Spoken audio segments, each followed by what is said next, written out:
All right, we're going to get started in 1 minute. I see more attendees are filing in, so give us 1 more minute and then we will get started.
All right, folks, it looks like we have a critical mass of attendees here on the webinar.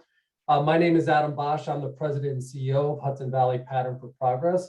I just want to kick this event off by saying thank you all for showing interest in the topic that we're going to talk about today.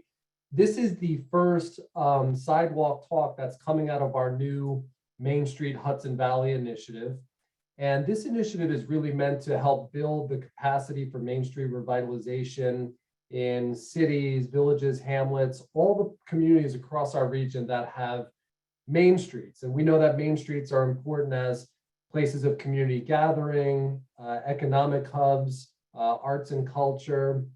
They serve really important roles in our communities. So we wanted to invest the time and energy to really bring to the region really good ideas from within the region and outside the region that we could all act on. So that really starts today with our first, not only our first sidewalk talk, but we also have a companion Main Street bulletin. So if you like the things that you hear about during the talk today, Eric Pearson, who's the executive director of Main Street Hudson Valley, has actually put together a very short research paper that walks you through the process for carrying out some of these people first Main Street ideas. I'll leave you with this before I introduce Eric. You know, a goal of this initiative for Pattern is to make sure that we are bringing you practical, useful, implementable things that you can go out and do in your communities to improve the vitality and energy and the number of people coming to your main streets. And we really want to challenge you in a friendly way to try to implement some of these things and be in touch with us and let us know how it goes. So with that, I'm going to introduce Eric Pearson, who's executive director of our Main Street Hudson Valley initiative. Take it away, Eric. All right, thanks, Adam. And good afternoon, everyone. And thank you all for joining us today for our first installment of the Sidewalk Talks webinar series. Today's topic is reimagining streets and sidewalks, the case for people first Main Streets. I just want to briefly take this opportunity to thank all of Pattern supporters for helping make this event possible, and especially Webster Bank and Ulster Savings Bank for supporting the Main Street Center. The Main Street Center is also made possible through a grant from Empire State Development. So we chose reimagining streets and sidewalks as our first topic because we feel that it is timely, particularly relevant right now. During the height of the pandemic, many communities in our region experimented with ways that they could help their local residents and businesses through expanded and different uses of their sidewalks and streets. So some strategies that we saw were expanded sidewalk seating, curbside parklets, pedestrian-friendly streets, things of that nature. So here we are about 2 years since the pandemic first hit the region. And right now, a lot of communities are considering the future of these types of programs. So in today's webinar, we're going to look at the case for implementing these types of programs long-term, explore the benefits of more people-oriented spaces on Main Street, and learn from some local examples in the Hudson Valley. So we are joined today by Mike Leiden and Frank Feliciotto. Mike is an award-winning planner and author based in New York City. He is a principal and co-founder of Street Plans, an urban planning, design, and research advocacy firm.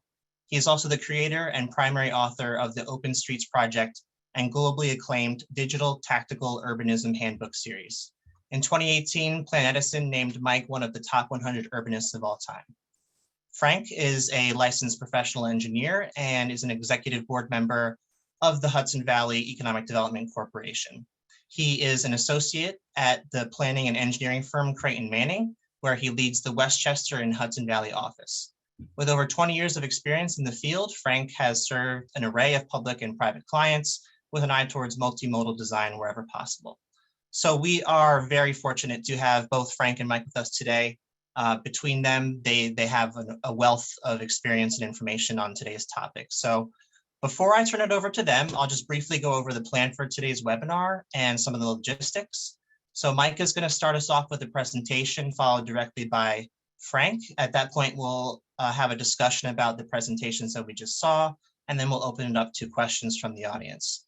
The way that we're going to do questions is through the Q&A function via Zoom. So the chat function should be disabled, but you can feel free to use Q&A box. So at any point, you come up with a question that you'd like to pose, just fill out the question in the Q&A box. Just know that we're going to get to those questions at the end of the webinar. And then also just know that we may not be able to get to everyone's question. We'll do our best. I might try to consolidate some questions if they're along the same lines. And we'll do that when we get there. So with that, I'm going to hand it over to Mike to start us off. Go ahead, Mike. Great. Excuse me. Thank you so much, Eric, and thanks to Pattern for Progress for having Frank and I kick off this webinar series with you all today. I'm going to start by talking about, the approach that so many communities have had to take out of necessity with the pandemic, and share some examples nationally here in New York City, and even a reference from the Hudson Valley, and then turn it over to Frank, who's going to speak a little bit more directly to some of the opportunities and challenges for communities in the Hudson Valley itself.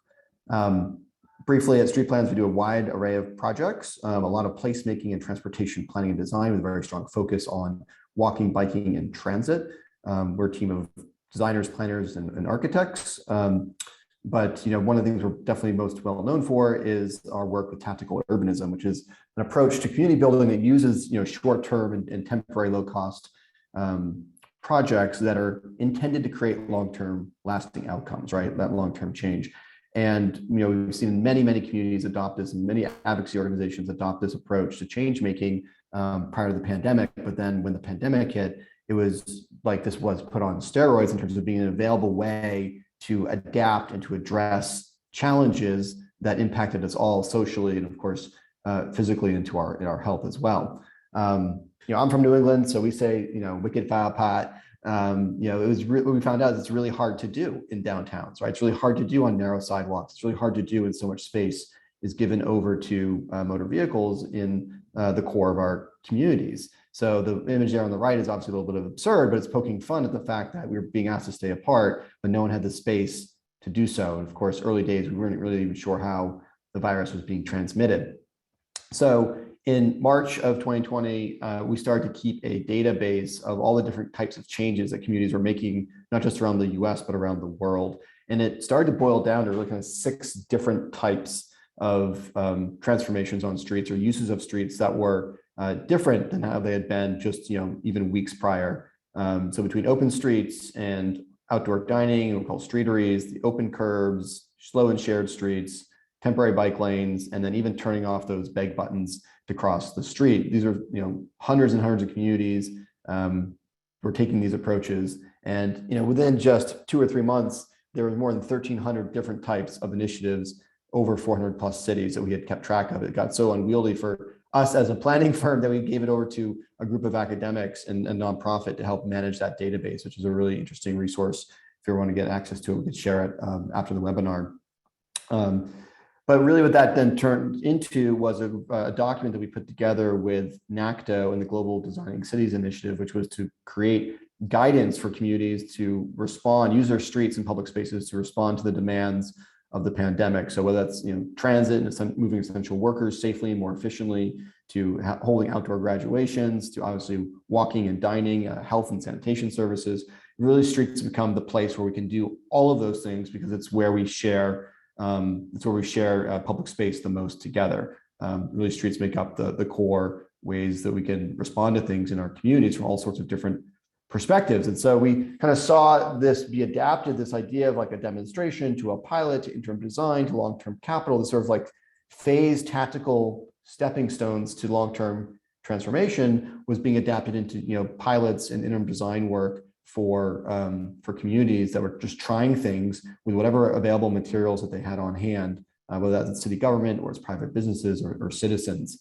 And I'd say fast forward to today, we're still learning a lot about what comes next. We're still learning from what has transpired over the last couple of years, but I want to impart a few lessons or make a few points that I think are salient no matter where you are living, working, and advocating in the Hudson Valley or beyond, and then turn it over to Frank. So I think one thing we've seen become very clear is that our curb space, particularly in our downtowns and our mixed-use Main Street districts, is oftentimes way underpriced if it's priced at all. Seeing the sheer volume of people and the way that businesses and restaurants could take advantage of curbside space had a tremendous economic impact for communities over the last couple of years. And my second point is that I don't think a lot of people are measuring this. I don't think enough communities have actually taken a hard look at what has that value creation been? What does it add up to? What has been the trade-off? And then what has been the value gained? And then so I've taken a quick look at that for New York City, and I've run some numbers, and I'll share those with you in a minute. I would certainly encourage other communities to kind of look at what the value proposition is, and then maybe that helps inform whether or not some of these changes last well beyond 2022. So with New York City creating what I call the largest parking reform or curbside value creation program in the country, we saw more than 11,000 restaurants use the curb lane, use the entire street, use the sidewalk in a way they had not done before. 100,000 jobs have been credited to being preserved as part of that emergency measure. And then as I've looked at the numbers, I'm calculating roughly that there's almost a 500% increase in revenue to government through sales tax, if it's primarily the restaurants using curb lane spaces. And I can get to this maybe later in the discussion, but very quickly, I just calculated, how much does it cost to park in a commercial district in New York City? Imagine that parking space is occupied 100% of the time, which is not always true. And then compare that with, how many tables can fit into the same parking space, how many servings does a restaurant average per day at each table, and then multiply that by 6 days a week. And that's how I arrived at the nearly 500% increase in revenue. Of course, in New York State, that's shared almost 50-50 between the city and the state itself. So huge value creation program there that has to be thought through. And I think also thought about how we can take that value and make sure it's spread to the areas of our communities that need it the most. And so I wanted to spotlight very quickly the San Diego Spaces as Places program, which was made permanent this past year, where they have a sort of sliding scale of fee structure for their now permanent outdoor dining program, that if you are in a lower income area, what they've defined as their climate equity index neighborhoods, then your cost is about a third of one of the restaurants or businesses in a more wealthy area. That's one good thing that they're doing, I think, and to make this program accessible and more fair. But I think what was not mentioned in that quote is that they're also taking the value creation that's coming out of the fee permits and then the revenue generated from these outdoor dining setups, and they're investing those into sidewalks and street trees and making physical improvements in the neighborhoods that need it the most. So I think there's a lot to learn and to watch as they continue to build out that program over time.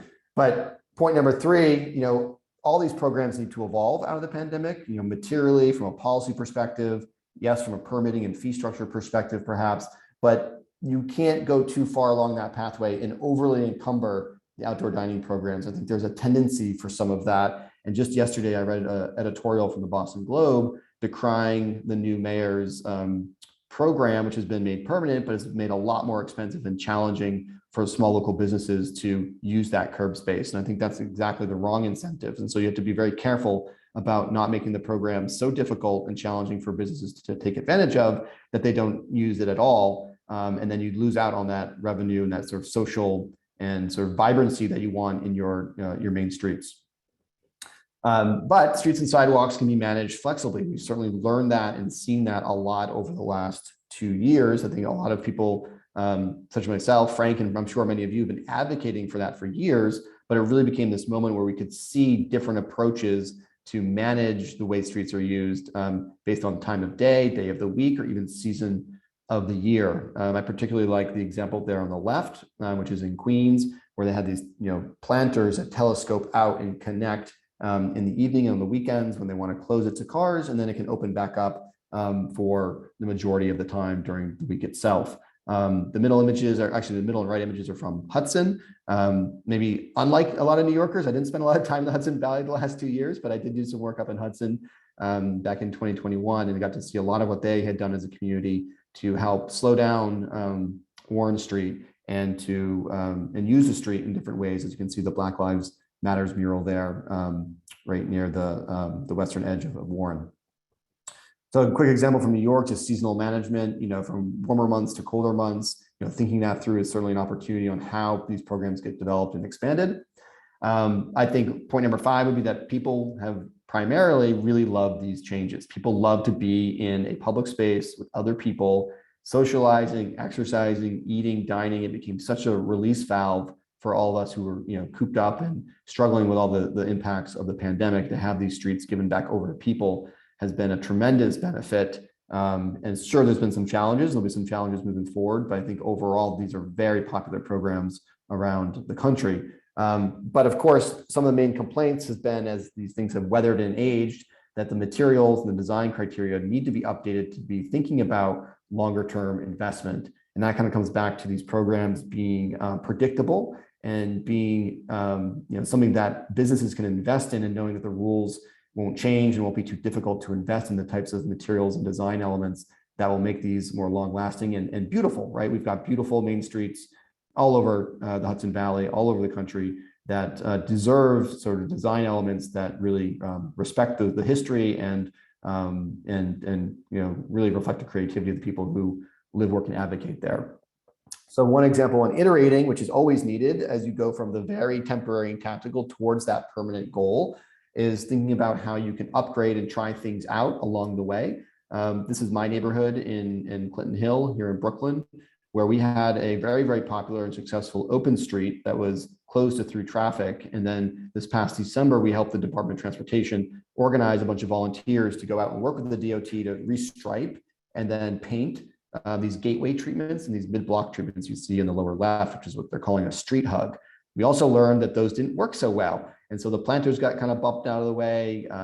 They didn't really have the intended effect, but that's just paint that's on the ground. It's very adaptable. And so on the right there is just an image from this morning, actually, where DOT employees are removing the bike lane signs as we speak. And believe it or not, that's actually going to be a good thing, as this is going to be a street that's shared by everybody and is slow enough and dominated by pedestrians so that cyclists, people on scooters, and cars will be guests and have to share that space equally. So that's kind of an interesting way that this street continues to evolve, and we know that further treatments are coming.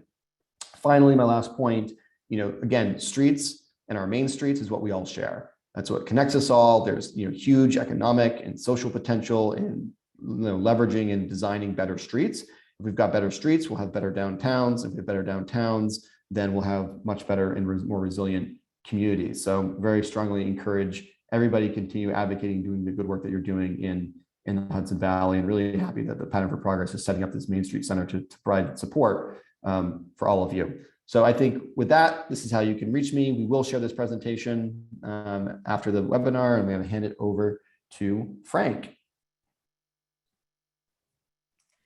Thanks, Mike. Appreciate it. Nice job. And thank you to Patterns for Progress for giving me this opportunity and for energizing such an important topic. My name is Frank Feliciotto. I'm with Creighton Manning, and I just wanted to thank everybody for tuning in, for your time and interest. I'm a transportation engineer worked for the last 20 years in and around transportation. And one of the things that this topic has sort of forced me to reflect on is how my particular profession has evolved over the course of the 20-year period that I've been in it, as one that has been predominantly auto-centric minded to one that has been way more multimodal, considerate of pedestrians, bicyclists, more multimodal minded in more recent years. And the pandemic has really put that into focus. We've seen that pedestrian activity, any amount of pedestrian activity, far outweighs the impacts to vehicular traffic and parking in downtowns. And those are things that, as Mike mentioned, we'd like to build upon, make permanent and lasting in our downtowns, and try to enhance that experience for people first and foremost. If you could advance, Mike. Just a little bit about Creighton Manning. Our mission is to constantly improve transportation. We come at this from a slightly different angle than Mike's organization, just being engineers and urban planners. A little bit more emphasis on the math and science, but I promise you, we wind up in the same place at the end of the day. We are very passionate about improving bicycle and pedestrian facilities, transit systems. We always try to employ a complete streets-minded insight into our projects, whether that be a corridor or a private land development project. We do more of the traditional structural engineering, bridge design. We have a surveying group and a construction inspection team. So full service site civil engineers and planners, largely around the transportation space. Next slide. So, what Mike introduced was a number of strategies that we all saw during the pandemic: street closures, parklets, road diets, reclaimed pedestrian space. All of these strategies had the goal of maintaining pedestrian activity, which was of the utmost importance during a time when people needed to get out of their houses, people needed to continue working, businesses and restaurants needed to survive, and it was incredibly important to maintain a level of pedestrian activity. And where better to do that than in the streets and sidewalks in our downtowns? Each one of these strategies required a different level of effort. Parklets could be installed overnight. Street closures could be done in a matter of days. But some of the more aggressive measures like road diets and taking back sidewalk space from car lanes took a little bit more time, some of which are still in planning and design. But they all had the effect of catering more towards pedestrians and less towards vehicles in a downtown scenario. If you could just advance. So where this boiled down for me as a professional was considerations and constraints around mobility and parking. I don't know how many times anecdotally I heard that, if we were to close a street or remove parking, how that would affect mobility for drivers and where would people park and what would happen. And it became a very common argument around the quantitative effect of a person not being able to drive on a street versus the qualitative improvement to walkability and added streetscape and pedestrian activity. And what I came to conclude was that we as urban-minded professionals and people in government and with goals of creating more vibrant downtowns, we have to sort of distance ourselves from prioritizing the vehicle in a downtown and focus more on people and pedestrian activity. And when we do that, we can eschew the quantitative sort of gut reaction of saying, oh, we're going to lose those 10 parking spaces. That's immediately a negative. It's not immediately a negative if the result of that creates the vibrancy in a downtown that most people, as Mike indicated, want. Parking, obviously, the gut reaction is we're going to lose parking supply, and in turn, we're going to lose revenue. Based on a lot of studies I've done, Lots of our communities in the Hudson Valley have good parking supply. It's just not at the front door, perhaps, of a store that a driver wants to go. So it's accommodating parking, but in a way that it doesn't undo the types of pedestrian activity that's most important in the heart of a downtown. Revenue can be relooked at as well. Some parking in our communities is not even priced. It's free to park in the most valuable space in a downtown. So simply reimagining the parking pricing during certain hours, certain days, can offset the loss of revenue due to street closures or parklets or what have you. Multiple jurisdictions is something that comes to light in the Hudson Valley. In New York City, everything's under the one city government, whether that's DOT or sanitation, that can work relatively seamlessly. When you get into the Hudson Valley and other parts of New York State, you have to deal with different levels of government, especially if the road in your community is not your road. It could be DOT's road, it could be a county road. And so initiatives like street closures and putting parklets on, in the roadbed of a street require collaboration with those agencies. And then finally, just the conversation around permanence and maintenance responsibility. Mike hit on it, but anecdotally walking around my community and in other Hudson Valley communities, you see the temporary structures that were put in place 2 years ago. Some of them have lost a little bit of their luster after 2 long winters and don't have the excitement level that they did back in 2020 when they were first put out. One of the things we need to think about is by making them permanent, by creating law and policy around permanence, you give those businesses and the people who are interested in putting installations in, you give them certainty to invest. So a business might want to invest in something a little bit more permanent, a little bit nicer, a little bit more expensive if they know that they can be there for the next 5 or 10 years. Next slide. So just finally, like Mike, a few lessons from the street, as I like to put it.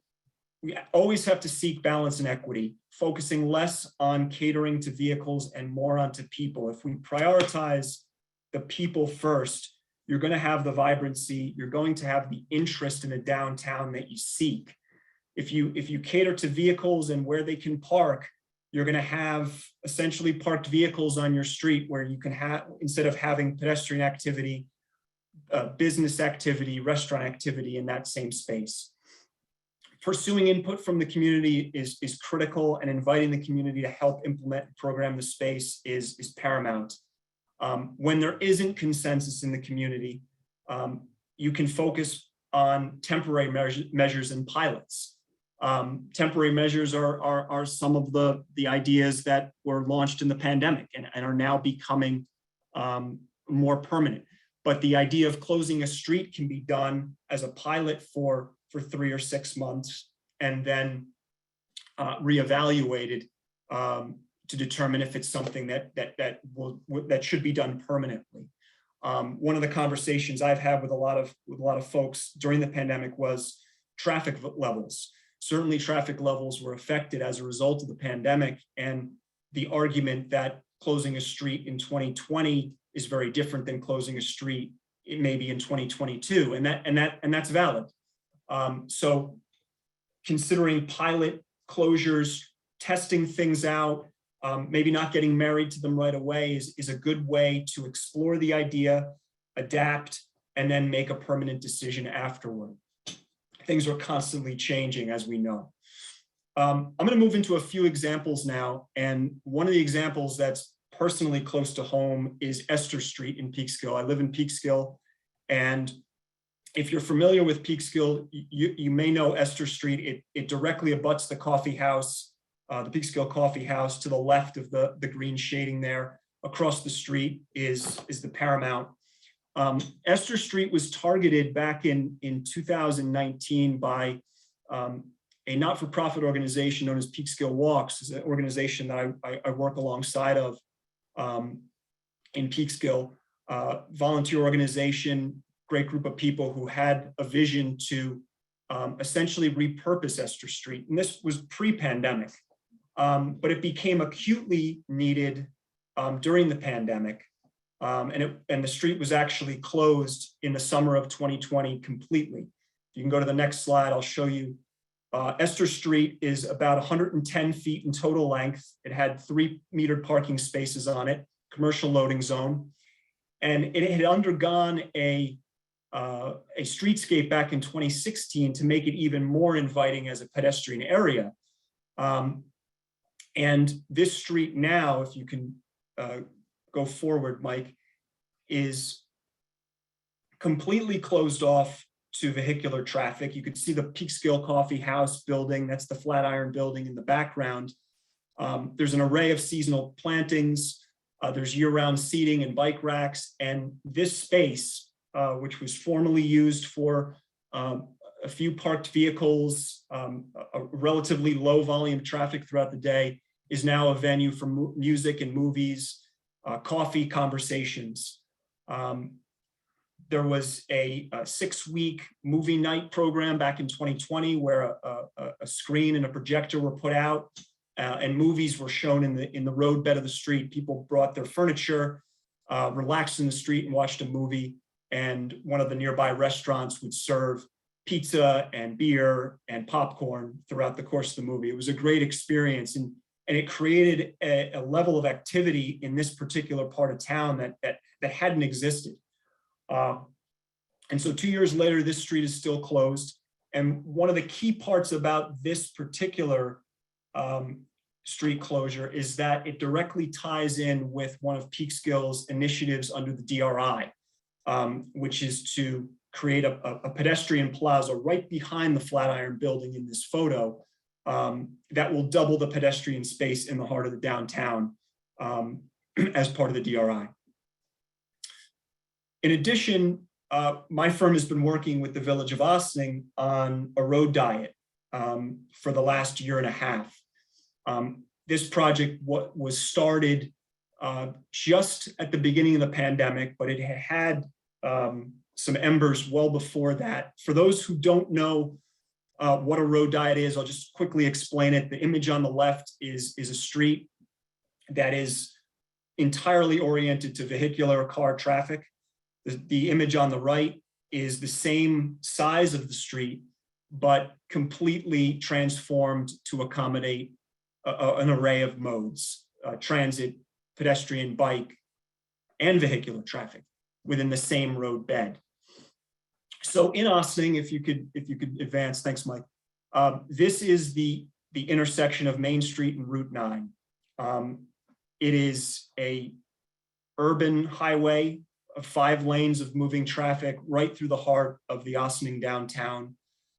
It's a New York State DOT roadway, and the village is interested in dieting the road, which would remove a lane of traffic in each direction through the heart of the downtown for about a mile long, and repurpose that lane into an array of different strategies to increase the pedestrian nature of the area, to make it more comfortable for a pedestrian, to increase the viability of the businesses along Route 9, and to just make it an extension of the downtown Main Street. Main Street runs to the right of this photo, and Route 9 runs north and south and bisects the village.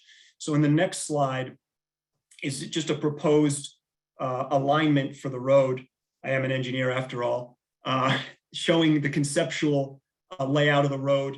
The green area that you see here is the space from which the prior photo was taken.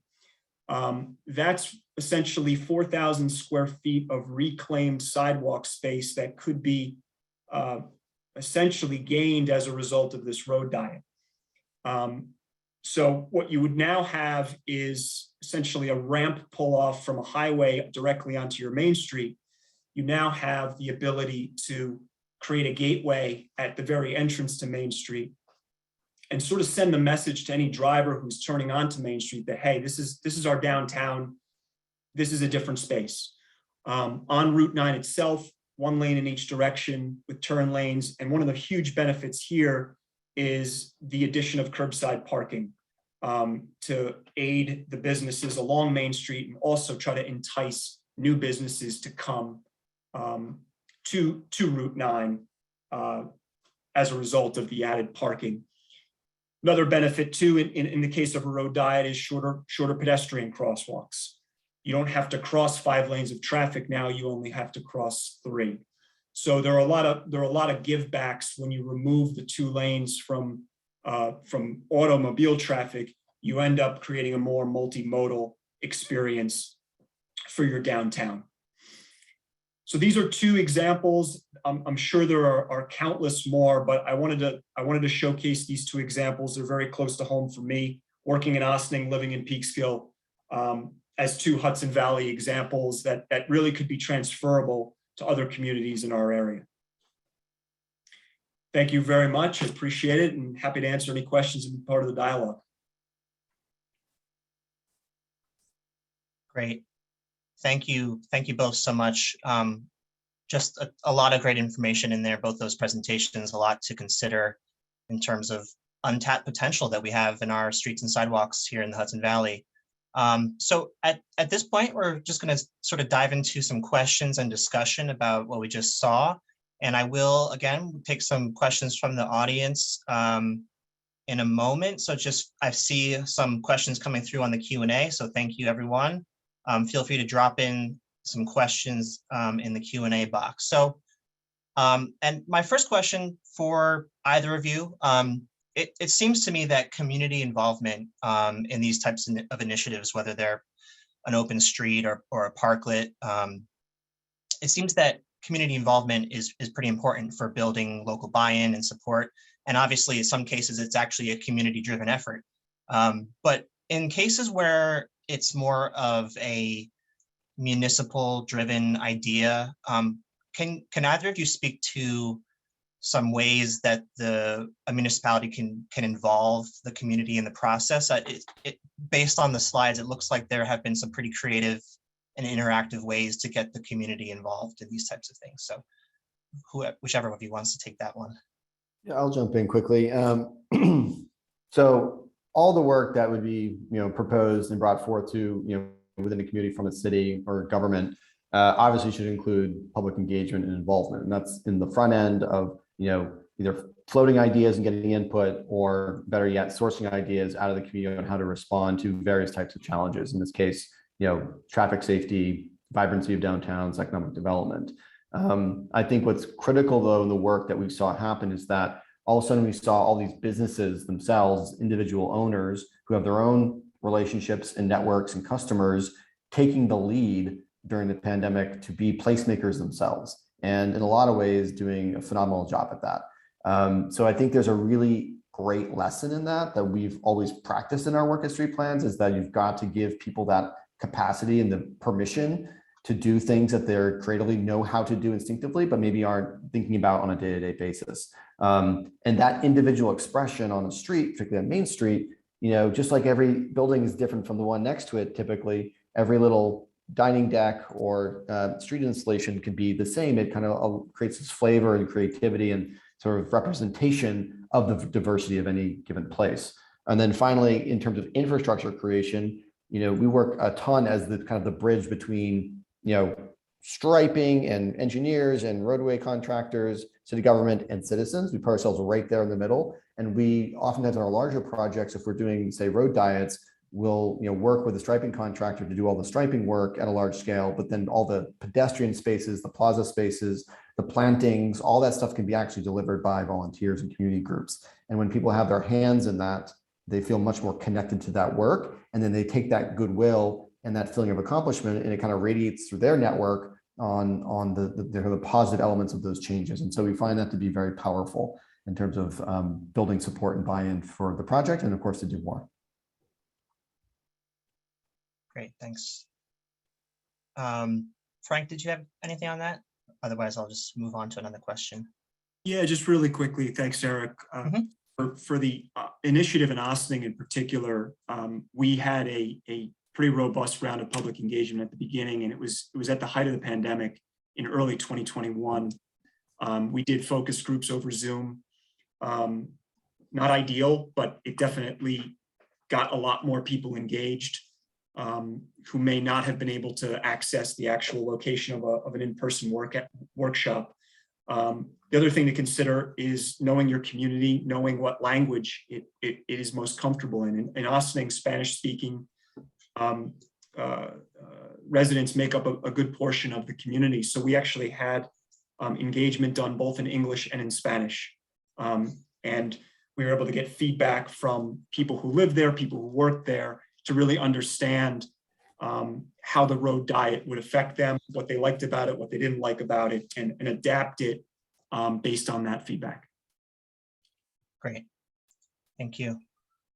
So my next question has to do with the concept of tactical urbanism that I think you kind of both touched on. And I think the concept there of iterating and having pilot programs makes a lot of sense for a lot of reasons. And including the fact that I think many Hudson Valley communities may not have the resources to necessarily invest in a significant infrastructure improvement. And as you pointed out, that may not be the wisest choice anyway, because you want to sort of test things out first. So to that point of limited resources, I was wondering if both of you or one of you could talk to any common funding streams or funding models, grant opportunities that municipalities could potentially tap into to get these kinds of initiatives off the ground. So I know with parklet programs, sometimes there's sort of a range in how much of a municipality is offering in terms of sort of materials and investment there. And other times it's more of the businesses that are having to put more investment in upfront. So yeah, just generally talking about the sort of financial side of getting this stuff done. Yeah, that's a great question. We could have a whole webinar on that topic for sure. It's a great one. But more and more we're seeing communities in their budgets, annual budgets, put in dollars and resources for things like tactical projects and placemaking projects. And that probably first and foremost, if you can find space and ways to do that, is the most helpful to create sort of a sustainable source of investment, even if it's not a huge sum every year. That those things will add up over time. And of course, the benefit of tactical urbanism is when you can start very, very inexpensively. That being said, there's also an increasing number of grants and projects that are writing in placemaking and tactical urbanism as a methodology. I've seen New York State DOT include in their scopes of work when they fund out funding for projects. They're trying to hire consultants who can deliver that as part of the project delivery, which is also encouraging to see. And there's many foundations, local, regional, national foundations. The Bloomberg Philanthropies has a whole asphalt art program that we're a lead consultant for with them. So we partnered together and have now worked in well over 40 communities, helping them get asphalt art projects on the ground, which are most frequently reclaiming excess roadway space and creating pedestrian enhancements and public spaces out of roadways. So there's always an annual grant cycle with that as a potential source. And then of course, if you've got just regular restriping dollars, things that you're spending on crosswalks every year, there's ways to kind of reallocate that budget or just use that same budget a little bit differently towards some of these projects. Frank, you want to add anything to that? I think it was pretty comprehensive. Great, thanks for that. So I'm going to start sort of combining some of these questions that I'm seeing roll through from the audience. There's a fair amount that have to do with dealing with a state road. So a lot of and I know both of you kind of touched on this already, but it is a relatively common occurrence in the Hudson Valley to have the main drag be a state road. So some of the questions I'm seeing is how you sort of deal with requirements that the DOT has, ADA compliance. Someone has posed the example that DOT had declared some street crossing murals illegal for not conforming with the manual on uniform traffic control devices, and sort of truck traffic that comes through on state roads sometimes. So I guess the question would be, like, where do municipalities start, I guess would be a good question, is if their main drag is a state road, what can they expect in terms of dealing with those kinds of issues and how they might get around that? Sure, I'll jump in. When it's multi-jurisdictional and you have multiple stakeholders, and I'll just use the example in Ossining because it's closest to home for me. You have a project sponsor being the local municipality. However, you have the ultimate decision maker being the New York State DOT. What has been successful for us in particular is getting a dialogue going as early as possible with all stakeholders. I mean, day one, introducing the project, making sure all participants are clear on it from the very, very, very start, and getting buy-in. When you're dealing with multiple jurisdictions, yes, there's going to be, there are not going to be things that you can do on a state road that you might be able to get away with on a small local street. I think that's the reality, and you have to know that going into it. But if you engage the people that you need to engage in early and often, you're more likely to have a positive dialogue and develop a sense of trust, because ultimately that's what it's going to come down to, especially if jurisdictions are relying on each other to carry out certain responsibilities to make the space ultimately safe and effective for all of its users. There needs to be a trust level. So I would advise that the moment a project is envisioned, to identify the key stakeholders and engage them immediately. Yeah, I can maybe speak a little bit to things like asphalt art and issues around MUTCD. So obviously there's been challenges for this around the whole country. There's a few different ways around that. The first way is that we work a lot with engineers, do a lot of roadway restriping plans ourselves. We kind of know a lot of these issues. But when you work with a partner who wants to see the placemaking component, we've worked with a lot of teams of engineers who just say, well, we're just going to move forward anyways. And I know that's not an easy answer when you keep hearing no in your own community, but that it's what it requires is leadership in those positions at the engineering level to say, yes, we understand the intent of the MUTCD. We're following the spirit of it. We're making sure all these other elements are going to create a safer street. We're still going to use the asphalt art either in a crosswalk or in some other form of a mural. So speaking to that, a crosswalk is considered a traffic control device, whereas the space between an intersection is not. So if you're just talking about art, then you're getting a no on the crosswalk, then I would encourage you to try curb extensions or try murals in between the crosswalks. And if you approach it as an art project and not as something that's promising or proposed to slow or calm or address traffic, then it can be an easier pathway forward. And then just on the MUTCD itself, there's a study that's been referenced for why they don't allow asphalt art. And that study took place in College Station, Texas. And it was a 3-day study, more or less, that went around testing driver compliance at 3 different types of crosswalks. None of the crosswalks that they tested included asphalt art. So there's no data that is informing the position of the MUTCD on that specific issue. To counteract that, we have been working with Sam Schwartz, an engineering firm here in the city, and Bloomberg Philanthropies to collect before and after data for where hundreds of these crosswalks and murals have been installed all over the country and the globe. There's no evidence that they actually create unsafe conditions or increase crashes or injuries. So that's the good news. Now changing that actual manual at the federal level, I know there's a lot of changes coming, but that's a much bigger process. But there's just ways to kind of break down that issue and look at it critically, and take an approach that can either help get around some of that resistance or hopefully break it down altogether.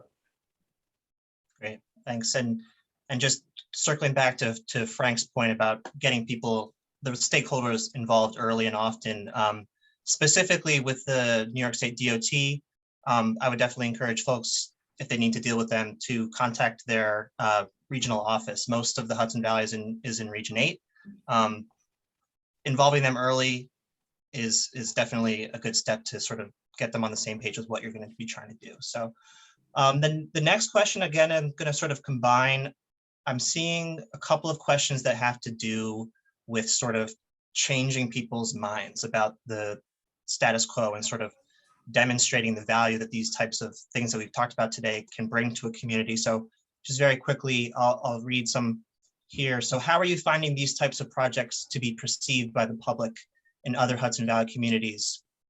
How do we get buy-in from businesses, elected officials, and members of the public who are fully immersed in maintaining the status quo of car culture?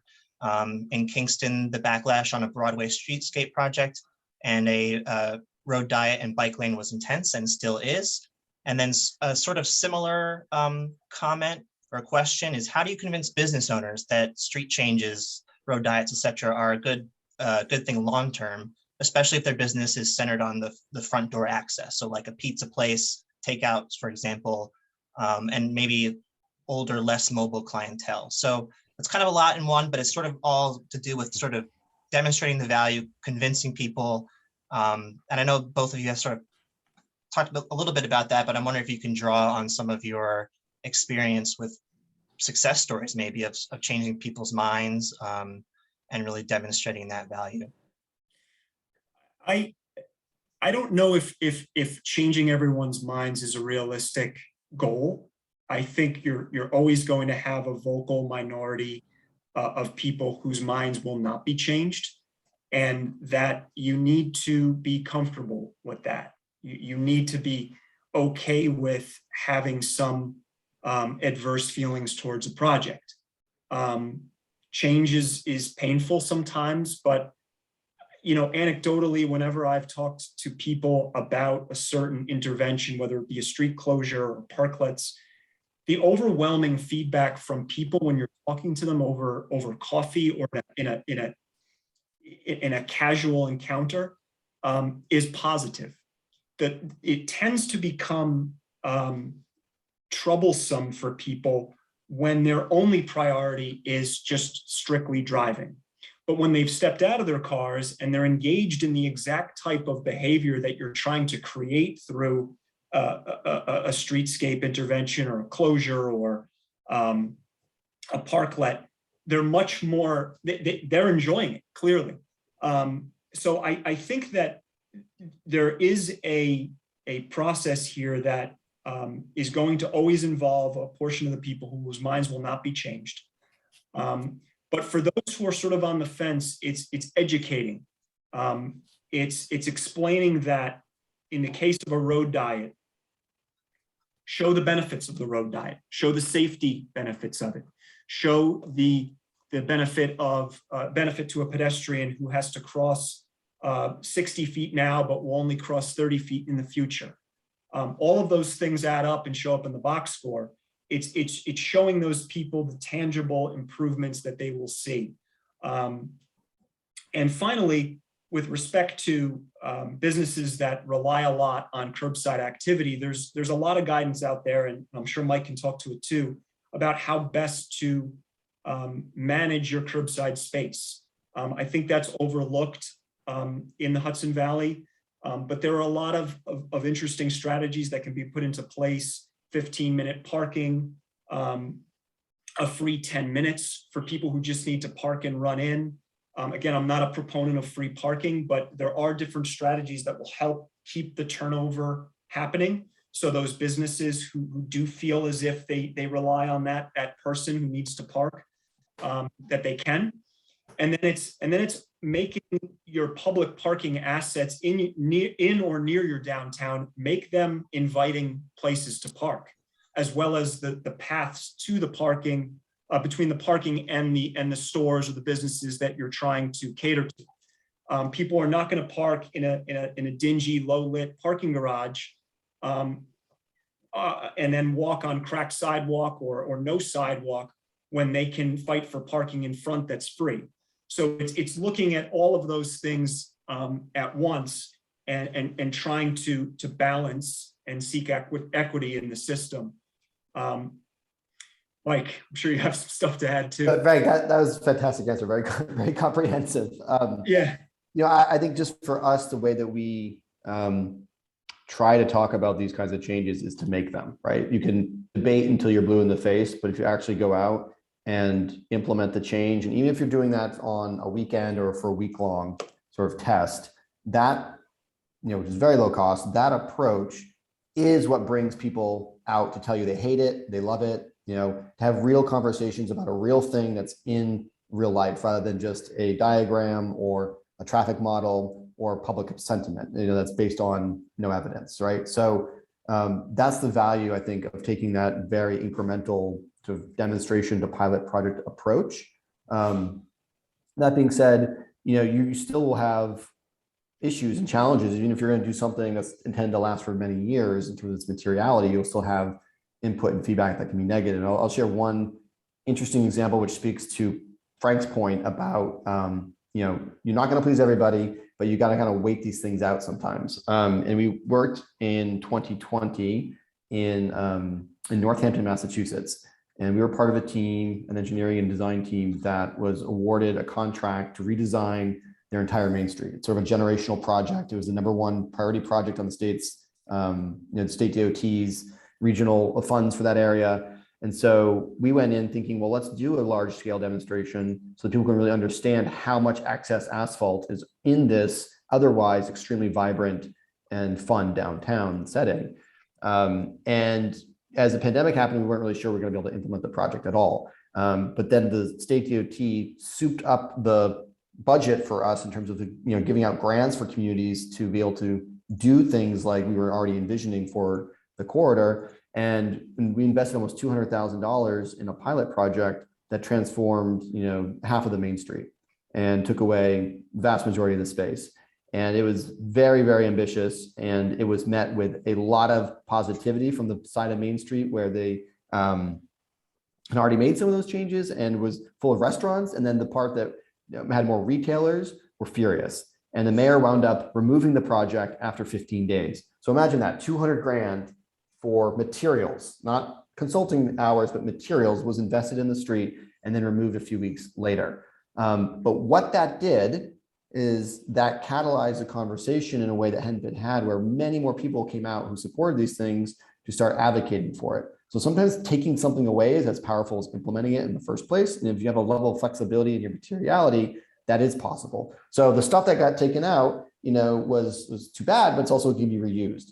And now they've gotten to the point with that project where it's now roundly supported and is moving forward towards implementation, basically exactly how we designed it in the temporary fashion in 2025 when that project implementation budget becomes available. So it's one of these stories, we see this time and time again, where you see a lot of negative reaction at first, and then, months on, the negativity becomes crickets. So you just got to push through that process. And if you've got data and you've got feedback on your side, oftentimes that's what you need to carry the conversation into more permanence.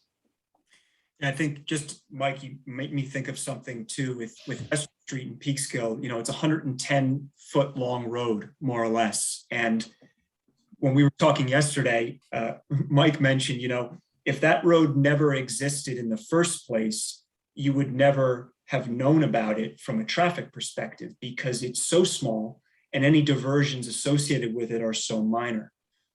So it's looking at things through a different lens also, and trying to think about, okay, yes, there will be someone who won't be able to use that street, but is it really enough to move the needle on not doing it? And what we found with that particular street is that there's no discernible change in the way people move because of how that street is oriented and its short length. And when you see 100 people or 50 people on the in it collaborating or enjoying a pop-up music event, it kind of proves the point right there. So I just wanted to remark about, it's contextual and you got to look at it for sure.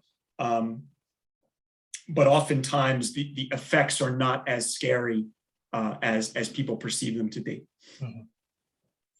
Great. So I think my takeaways there are, not trying to please everyone, probably not going to happen, and really the importance of giving people something to react to, sort of in the real world there.